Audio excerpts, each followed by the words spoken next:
नमस्कार दोस्तों, Jain lip steno classes में आपका स्वागत है। डिक्टेशन स्टार्ट होगी 3 सेकंड बाद। स्टार्ट। महोदय, जरूरत इसलिए सगुण और निर्गुण कविता को उसकी समग्रता के भीतर तक थाहने और पहचानने की है।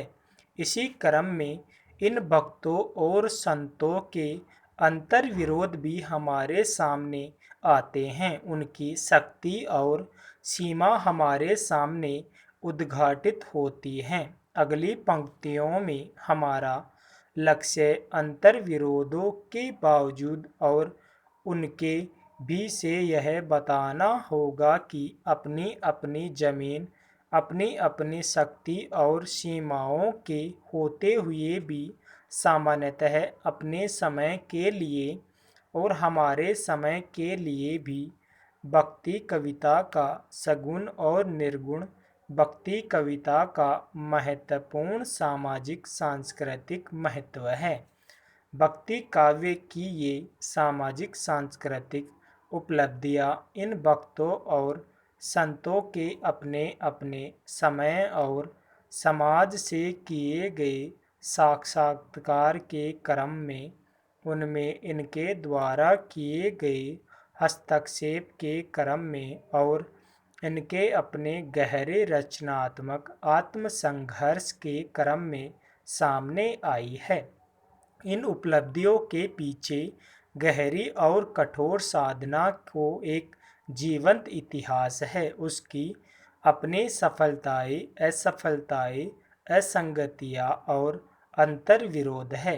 कुल मिलाकर वे हमारी मूल्यवान विरासत है। आइए अपनी इस विरासत का हम खुले मन से जायजा ले। पेरा भक्ति काल और भक्ति काव्य की चर्चा करने वाले सभी विद्वानों ने उस युग को सामाजिक और सांस्कृतिक संक्रांति का युग माना है, जिस युग में निर्गुण संत और सगुण भक्तों की वाणी मुखर हुई और जिसे भक्ति काव्य कहा जाता है, उसका उद्भव संभव हुआ। इस संक्रांति का मुख्य कारण भारत के सामाजिक सांस्कृतिक जीवन में इस्लामी धर्म मत का आगमन और प्रचार था। इस बात को लेकर आचार्यों में भले ही मतभेद हो कि भक्ति काव्य के आविर्भाव के मूल में इस्लाम का क्या और कैसा प्रभाव है। जहाँ तक चले आ रहे भारतीय समाज का सवाल है, यह सब स्वीकार करते हैं कि इस्लाम के आगमन ने उसे एक गहरा धक्का दिया। विभिन्न धार्मिक और संप्रदायों में बटे हुए विद्यमान भारतीय समाज को एक व्यापक हिंदू धर्मत के तले एकजुट होने के लिए विवश होना पड़ा।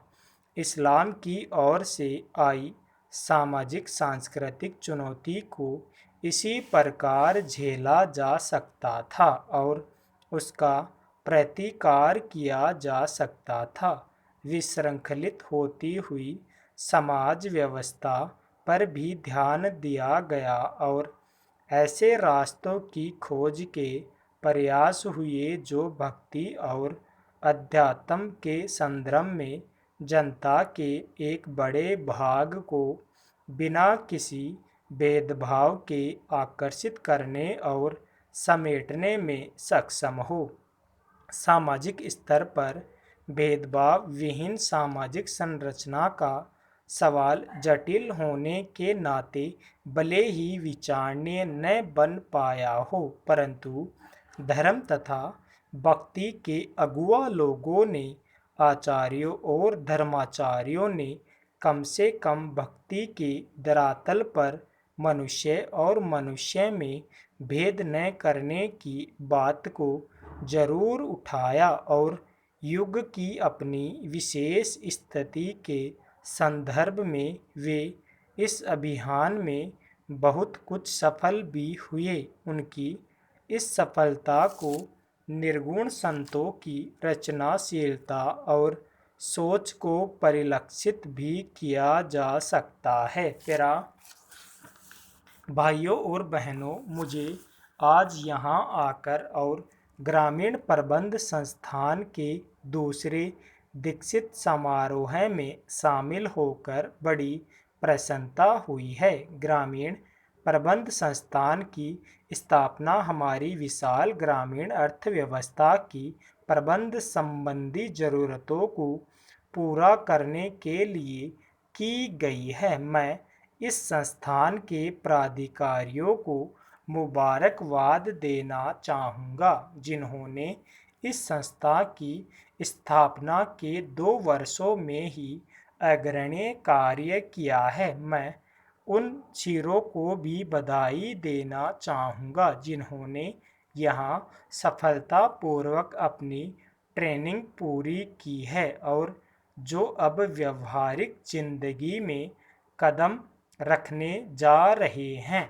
यह संस्थान अपनी किस्म का पहला संस्थान है जो युवा स्नातकों को पूरी तरह से ग्रामीण प्रबंध में व्यावसायिक शिक्षा देने का काम करता है। हालांकि इसकी स्थापना हाल ही में हुई थी, फिर भी इन संस्थान ने देश के विकास कार्यों में पहले ही अपना प्रमुख स्थान बना लिया है। मुझे यह जानकर बड़ी खुशी महसूस हो रही है कि यह संस्थान ग्रामीण क्षेत्रों में उत्पादकों के संगठनों के प्रबंध को व्यावसायिक रूप देने की कोशिश कर रहा है।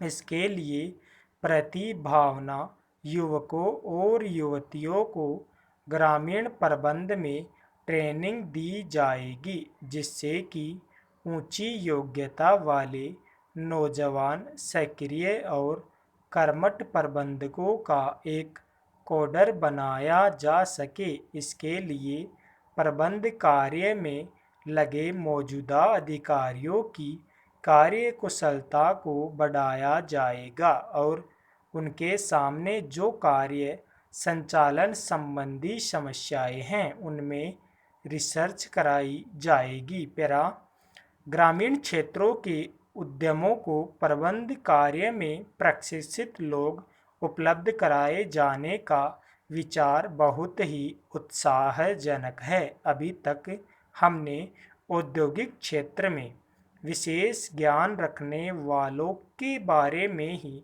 सुना है। हमारी ग्रामीण अर्थव्यवस्था का देश के आर्थिक विकास में एक बहुत ही महत्वपूर्ण स्थान है। हमारी जनसंख्या के लगभग 80% लोग जो देहाती इलाकों में रहते हैं, अपनी रोजी रोटी के लिए कृषि और उससे संबंधित दूसरे देहाती पेशों पर निर्भर है। इनमें बहुत बड़ी संख्या में खेतीहर मजदूर तथा दस्तकार लोग हैं जो हमारे उपयोग की बहुत सारी चीज़ें तैयार करते हैं। इस कॉलेज ने अतीत में देश की पुकार को सुना है और उस पर सराहनीय ढंग से अमल किया है।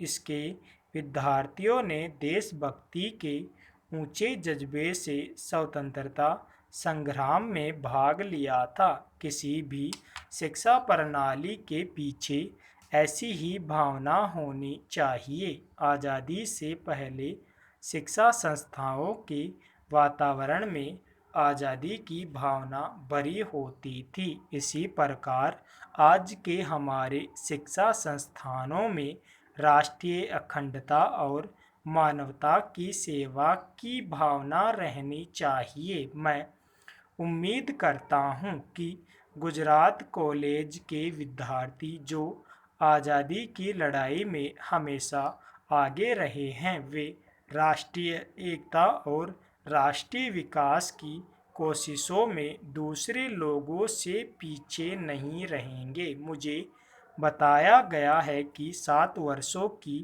अवधि में पूरी होने वाली 485 करोड़ रुपए की लागत वाली ऑपरेशन फ्लड द्वितीय स्टेज को ही हर साल ग्रामीण प्रबंध कोडर के लगभग 400 नए स्नातकों की जरूरत है। स्टॉप।